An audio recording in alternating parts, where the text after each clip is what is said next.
Hello friends, क्या आपको भी बात बात पर टूट जाने की आदत है या फिर आप लगातार एंजाइटी डिप्रेशन से परेशान हो, यहां से बाहर निकल ही नहीं पा रहे हो? तो आज का ये कंटेंट आपके लिए है। आज की ये वीडियो आपके लिए है। जबलपुर में नर्मदा नदी में ये जो हादसा हुआ जिसमें कई लोगों ने अपनी जान गंवाई, उसमें से एक ऐसी मां जिसे देखकर पूरा भारत रो रहा है। पूरा भारत रो रहा है। मैंने भी ये वीडियो देखी, मैंने भी ये इमेज देखी, मेरे भीतर भी एक रोने की भावना पैदा हो गई। लेकिन रोने से काम नहीं चलेगा, दया में आने से काम नहीं चलेगा। आज मैं इस मां की कहानी के जरिए, इस मां के कहानी के जरिए आपको एक बहुत बड़ी सीख देने वाला हूं। अगर इस चीज को आप सीख गए तो आप टूटना बंद कर दोगे, आप एंजाइटी से निकलने लगोगे।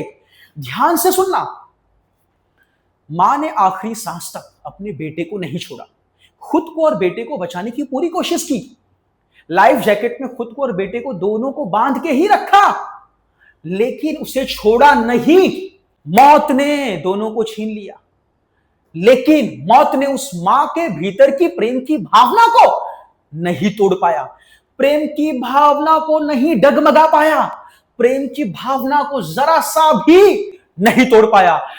वो जो महिला, वो जो मां थी, लेकिन मौत के सामने भी वो टूटी नहीं।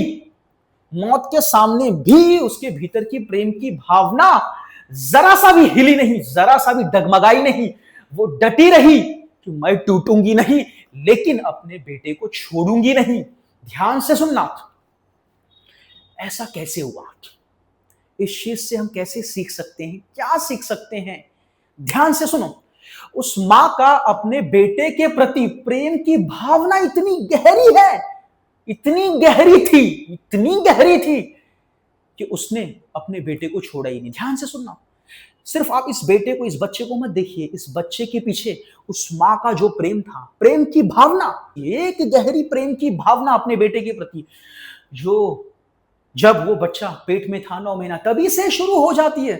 वो गहरा अनुभव अपने बेटे के प्रति, वो गहरा प्रेम का भाव अपने बेटे के प्रति। तो वो प्रेम का भाव, वो प्रेम की भावना, वो प्रेम का अनुभव इतना गहरा था कि मौत भी उस प्रेम के अनुभव, प्रेम की भावना को, उस प्रेम के जिद को तोड़ नहीं सका। ध्यान से सुनना। मौत ने जिंदगी छीनी, मौत ने जिंदगी छीन ली, मौत ने मां को छीन लिया, मौत ने उस बेटे को छीन लिया, लेकिन मां के प्रेम की जो भावना थी उसे नहीं छीन पाया। यानी मां भीतर से टूटी नहीं, किसी भी शर्त पर वो टूटी नहीं, टूटकर घबराई नहीं, टूटकर भागी नहीं, टूटकर जरा सा भी उसके भीतर ये ख्याल नहीं आया कि मैं खुद को बचा लूं, मैं निकल जाऊं। नहीं, क्योंकि वो गहरी प्रेम की भावना अपने बेटे से जुड़ी थी, अपने बेटे से जुड़ी थी। इसीलिए उसने अपने बेटे को नहीं छोड़ा किसी भी शर्त पर। बहुत ही कम समय होता है और बहुत ही कम समय में जो हमारा चरित्र होता है वो डगमगा जाता है। बहुत ही कम समय में हमारे भीतर की जो ईमानदारी है वो बेईमानी में बदल जाती है। हमारे भीतर का प्रेम नफरत में बदल जाता है, हमारे भीतर का प्रेम धोखे में बदल जाता है, हमारे भीतर का प्रेम स्वार्थ में बदल जाता है, बहुत ही कम सेकंड में। लेकिन वहां पर मां के भीतर का प्रेम स्वार्थ में नहीं बदला, मां के भीतर का प्रेम, मां के भीतर की ईमानदारी बेईमानी में नहीं बदली। ध्यान देना, नहीं बदली, क्योंकि वो जो मां थी उसका अपने बेटे के प्रति बहुत ही गहरा अनुभव था, बहुत ही गहरा प्रेम था, प्रेम की भावना बड़ी गहरी थी, प्रेम का अनुभव बड़ा गहरा था। इसीलिए किसी भी शर्त पर उसने अपने बेटे को नहीं छोड़ा। तो ध्यान देना, अगर मां के संदर्भ में बोलूं तो प्रेम से बढ़कर कुछ भी नहीं, प्रेम से बढ़कर कुछ नहीं मां के लिए, उससे बढ़कर कुछ नहीं। वो मां का प्रेम, मां का प्रेम मां के लिए ईश्वर से भी बढ़कर है। ध्यान से सुनना।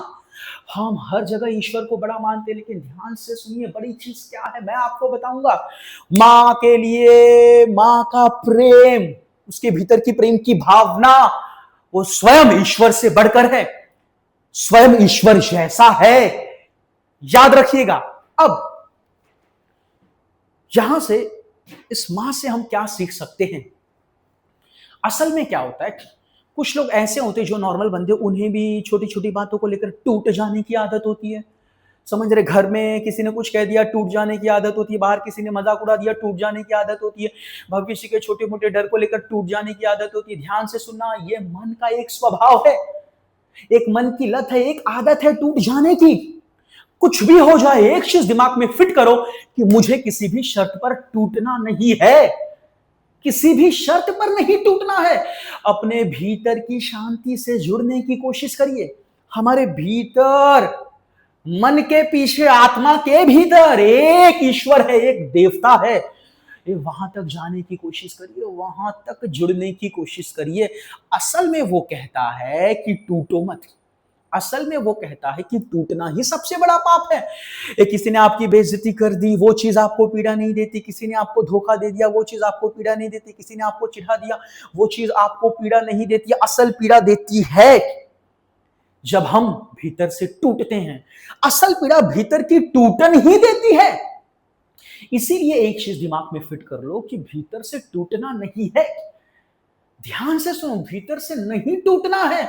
कुछ भी हो जाए, किसी भी शर्त पर, किसी भी शर्त पर, किसी भी शर्त पर टूटना नहीं है। मन के भीतर एक भ्रम है, एक झूठा विश्वास है, टूटे रहूंगा, टूटता ही रहूंगा तो बचा रहूंगा। लेकिन यह सरासर झूठ है। जैसे ही आप टूटते हो, टूटते जाते हो, बुद्धि और आपकी समझ सच को देख नहीं पाती, पूरी तरह से 100% काम नहीं कर पाती। समझ रहे हैं? तो ध्यान देना, तब आप सही निर्णय नहीं लेते हो, तब आप सही रास्ते को नहीं चुन पाते हो, तब मामला और गड़बड़ा जाता है, तब घाटा और होता है, तब लॉस और होता है। लेकिन मन को लगता है टूटे रहूंगा तभी फायदा होगा, टूटे रहूंगा तभी फायदा होगा, टूटे रहूंगा तभी बचूंगा। लेकिन ये मन का झूठा विश्वास है, झूठी आस्था है, झूठा भ्रम है। जब आप टूटते नहीं हो तो ध्यान देना, बुद्धि और समझ 100% काम करती है, और यही बुद्धि समझ आपको कठिनाई से, आपको बुरे वक्त से बाहर निकालती है। यही बुद्धि और समझ आपको इस कठिनाई से बाहर निकालती है, मुसीबत से बाहर निकालती है। लेकिन शर्त यह है कि आपको भीतर से टूटना नहीं है। अभी जो मेरे व्यूअर्स हैं एंजाइटी के, जो लगातार एंजाइटी से परेशान है, ठीक होते हैं फिर ट्रिगर आ जाता है, ठीक होते हैं फिर ट्रिगर आ जाता है, फिर टूट जाते हैं, फिर टूट जाते हैं। ध्यान से सुनिए, असल में ये मन की लत है, एक गहरा पैटर्न है, एक गहरी लत है। मन ने सदियों से, कई वर्षों से टूटना सीखा है। बचपन से उसने टूटना सीखा है। स्कूल में, कॉलेज में, बाहर, यहां आस पड़ोस में, हर चीज को लेकर उसे टूटने की आदत है, और ये आदत लत में कन्वर्ट हो गई। समझ रहे हैं? इसीलिए बात बात पर टूट जाता है। मन कहता है टूट। मन एंजाइटी के केस में, जो बंदा गहरी एंजाइटी में होता है, उसे मन कहता है टूट। तू टूट क्यों नहीं रहा है? मन उसे ही नीच कहता है, अपराध बोध की एक भावना पैदा करता है। अरे कैसा इंसान है तू, टूट नहीं रहा है, तुझे तो टूटना चाहिए।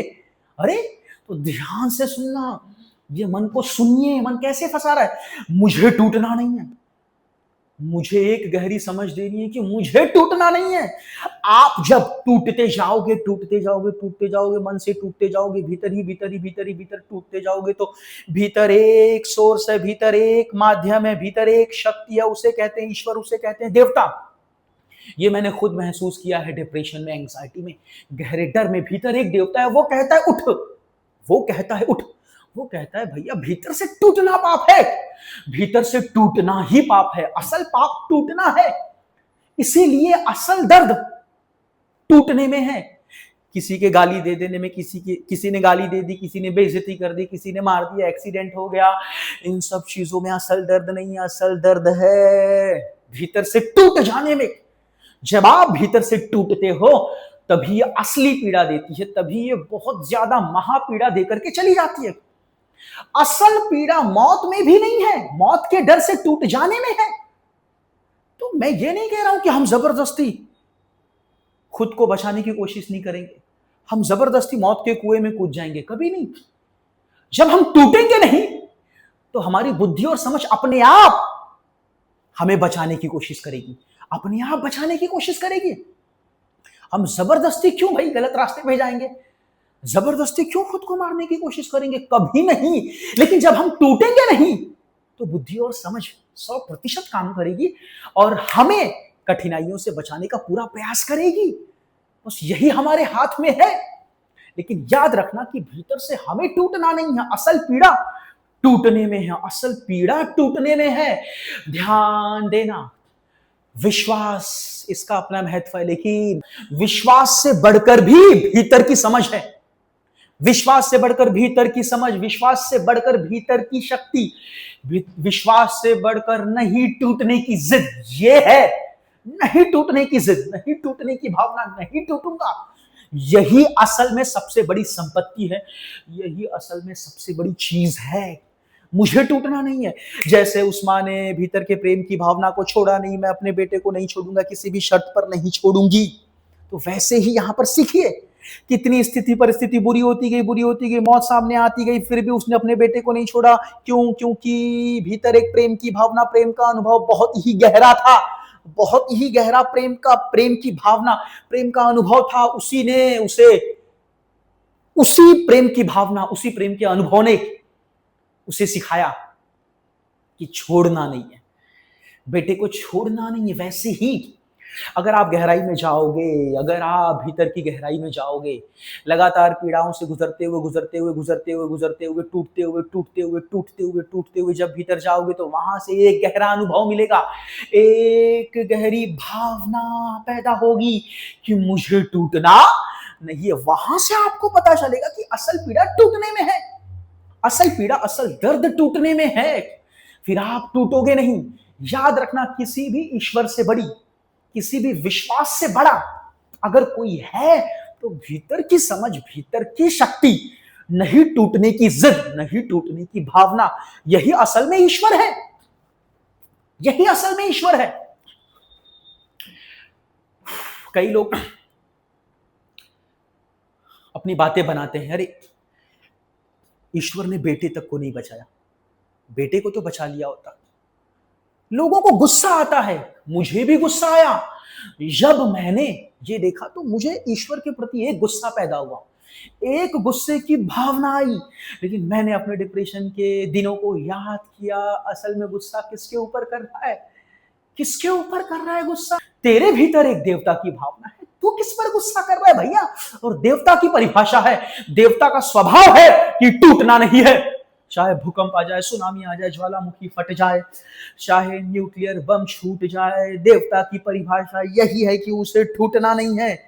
देवता का स्वभाव भागना नहीं है, देवता का स्वभाव डर से भागना नहीं है, देवता का स्वभाव टूटना नहीं है, देवता का स्वभाव झूठे विश्वासों को पकड़ना नहीं है, देवता का स्वभाव ये नहीं है कि लोग मेरी पूजा करें, देवता का स्वभाव ये नहीं है कि लोग मंत्र की जाप करें। दया करना जरूरी है, दया का, ईमानदारी का, सत्य का अपना महत्व है भाई। इसके इंपॉर्टेंस को मैं नकार नहीं रहा, इसके इंपॉर्टेंस को डिनाई नहीं कर रहा हूं, लेकिन याद रखना, इन सब से बढ़कर एक चीज है, वो है भीतर की शक्ति। भीतर की शक्ति, भीतर से नहीं टूटना। असल संपत्ति यही है, असल प्रॉपर्टी यही है, भीतर से नहीं टूटना। यानी मुझे भीतर की शांति को नहीं छोड़ना है, किसी भी शर्त पर मुझे भीतर की शांति को नहीं छोड़ना है। किसी ने चिढ़ा दिया, किसी ने मजाक उड़ा दिया, चाहे कैसा भी डर हो, चाहे एक्सीडेंट हो जाए, चाहे कुछ भी हो जाए, चाहे कुछ भी हो जाए, मुझे भीतर की शांति को नहीं छोड़ना है। जैसे ही आप भीतर की शांति को छोड़ते हो, तो वहीं आप टूटते हो। किसी भी शर्त पर भीतर की शांति को नहीं छोड़ना है, क्योंकि असल प्रॉपर्टी यही है, भीतर की शांति। उसके लिए हमें अपने भीतर की भावना से जुड़ना पड़ेगा, एक गहरा अनुभव पैदा करना पड़ेगा, एक गहरा अनुभव पैदा करना पड़ेगा, अपने आप से, अपने भीतर से जुड़ना पड़ेगा। तभी हम समझ पाएंगे कि भीतर की शांति ही सबसे बढ़कर है। और भीतर की शांति को नहीं छोड़ना मतलब मैं टूटने के लिए तैयार नहीं हूं। भीतर की शांति को नहीं छोड़ना मतलब मैं टूटने के लिए तैयार नहीं हूं, किसी भी शर्त पर, चाहे कुछ भी हो जाए, चाहे कुछ भी हो जाए। ध्यान से सुनना, ईश्वर दयालु नहीं है। लोग कहते हैं ईश्वर दयालु है, मैं कहता हूं ईश्वर दयालु नहीं है, ईश्वर शक्तिशाली है। ईश्वर शक्तिशाली है, समझ रहे हैं? आप देखोगे ना कि इतनी मौतें हो रही है, बेगुनाह मर रहे हैं, इनोसेंट मर रहे हैं, ईश्वर क्या कर रहा है? ईश्वर के भीतर दया नहीं है क्या? ईश्वर के ऊपर एक गुस्सा आएगा, एक गुस्सा आएगा। लेकिन ध्यान से सुनिए, असल में जब आप भीतर के ईश्वर को महसूस करोगे, तो ये गुस्सा खत्म हो जाएगा। ये ईश्वर कहता है, अरे भैया भीतर से टूटना नहीं है। मैंने कहा ईश्वर दयालु नहीं है, ईश्वर शक्तिशाली है। समझ रहे हैं? जरूरत से ज्यादा दयालुपन अपने आप में एक भीतर की कमजोरी है। दया करना भी भीतर की कमजोरी है। याद रखना, दया करना भी भीतर की कमजोरी है। जब ये दया डर के मारे आता है, जब ये दया डर की वजह से आता है, तो ये दया दया नहीं, ये एक कमजोरी है। याद रखना, अगर ये भीतर की दया एक गहरी समझ के साथ आती है, गहरी समझ के जरिए आती है, ये भीतर की दया अगर गहरी समझ के जरिए आती है, तो असल दया ये है। याद रखना, अगर डर के कारण कोई दया आती है, तो ये एक कमजोरी है। ये एक कमजोरी है, ये कमजोरी की निशानी है। मैं कहता हूं ईश्वर दयालु नहीं है, ईश्वर शक्तिशाली है, ईश्वर एक समझ है, ईश्वर भीतर का साहस है। जब आप ये समझ जाओगे, तो आपके भीतर ईश्वर के प्रति कभी कोई गुस्सा नहीं आएगा, कभी कोई क्रोध नहीं आएगा। आप ये सवाल ही नहीं करोगे ईश्वर दयालु है कि नहीं है। आप कभी ये सवाल ही नहीं करोगे ईश्वर है या नहीं है। ईश्वर हम स्वयं है, हमारे भीतर बैठा है, वहां तक पहुंचने की जरूरत है। समझ रहे हैं? ये भीतर के अनुभव की बात है कि असल संपत्ति क्या है, कि भीतर से टूटना नहीं है। इस बात को समझिए। जब आप ये महसूस कर लोगे कि भीतर से टूटना ही सबसे बड़ा पाप है, मुझे भीतर से नहीं टूटना है, असल में यही ईश्वर है, तब आप कभी किसी ईश्वर पर सवाल खड़ा नहीं करोगे। तब आप ये प्रश्न नहीं करोगे ईश्वर है या नहीं। तब आप ये नहीं करोगे अरे यार ईश्वर दयालु नहीं है, ईश्वर कितना क्रूर है, ये भी नहीं कहोगे, क्योंकि ईश्वर स्वयं शक्तिशाली। ईश्वर को किसी दया की जरूरत नहीं है, ईश्वर को किसी चीज की जरूरत नहीं। ईश्वर अपने आप में एक शक्तिशाली है। जब मैं पहली बार डिप्रेशन में गया था, तो उस समय मैंने भगवत गीता पहली बार पढ़ी थी, और लगातार 3 या 4 घंटे में मैंने पूरी भगवत गीता फटाफट पढ़ डाली। बहुत सारी चीजें मुझे नहीं समझी, मैं सिर्फ पढ़ने के उद्देश्य से मैंने उसे पढ़ा, समझने के उद्देश्य से नहीं, सिर्फ पढ़ने के उद्देश्य से। उस समय तो बहुत सारी चीजें नहीं समझी थी। तो उसमें एक चीज थी कि भगवान श्री कृष्ण कहते हैं कि मुझ में से ही सब कुछ आता है, मैं ही परम शक्ति हूं, और मुझ में ही हर चीज समा जाती है।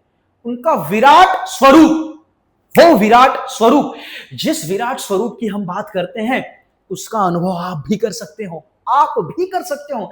जब आप गहरे डिप्रेशन एंजाइटी में जाओगे, टूटते जाओगे, टूटते जाओगे, टूटते जाओगे, बिखरते जाओगे, भीतर से कमजोर होते जाओगे, तो वहीं से भीतर से एक देवता उठेगा, आपको उठाएगा, वो कहेगा मैं ही सब कुछ हूं, मैं स्वयं शक्तिशाली हूं, मैं शक्तिशाली हूं, मैं कोई दया का पात्र नहीं हूं, मैं शक्तिशाली हूं। शक्तिशाली होने में कोई दर्द होता ही नहीं है, चाहे भूकंप आ जाए, चाहे न्यूक्लियर छूट जाए, चाहे कुछ भी हो जाए। असल पीड़ा टूटने में है, असल पीड़ा टूटने में है, और असल शांति शक्तिशाली बनने में है, भीतर की शांति। याद रखना, टूटना नहीं है। अरे मैं टूटूंगा नहीं, स्वयं अगर ईश्वर सामने आ जाए, अगर वो मुझे डराए, मैं उसके सामने भी डरूंगा नहीं, मैं उसके सामने आंखों में आंखें डालकर खड़े हो जाऊंगा, क्योंकि भीतर से टूटना ही सबसे बड़ा पाप है। याद रखना, क्योंकि हमारे भीतर स्वयं ईश्वर है, स्वयं ईश्वर की शक्ति है। इस चीज को समझिए। इसीलिए किसी भी शर्त पर, किसी भी कंडीशन में भीतर की शांति को छोड़ना नहीं, और भीतर की शांति को छोड़ना नहीं यानी भीतर से टूटना नहीं, भीतर से टूटना नहीं। वो एक गहरा अनुभव पैदा करो, गहराई में जाओ, देखो, अनुभव पैदा करो, उस पीड़ा को सहन करो, सहते जाओ, और भीतर से एक शक्ति पैदा होगी, एक शक्ति का आविष्कार होगा, एक देवता का आविष्कार होगा कि भाई भीतर से टूटना नहीं है। तो इस चीज को दिमाग में फिट कर लो, चाहे कुछ भी हो जाए, कुछ भी हो जाए, किसी भी शर्त पर मौत सामने आकर खड़ी हो जाए, लेकिन हमें टूटना नहीं है। जब हम टूटेंगे नहीं, तो बुद्धि और समझ सच को, झूठ को साफ साफ देख पाएगी। बुद्धि और समझ 100% काम करेगी, वो स्वयं हमें बचाने का काम करेगी। लेकिन पहली शर्त यह है, पहली कंडीशन यह है, पहली जिद यह है, और आखिरी जिद भी यही है कि हमें भीतर से टूटना नहीं है। असल शक्ति यही है, असल देवता यही है, असल ईश्वर यही है कि भीतर से टूटना नहीं है,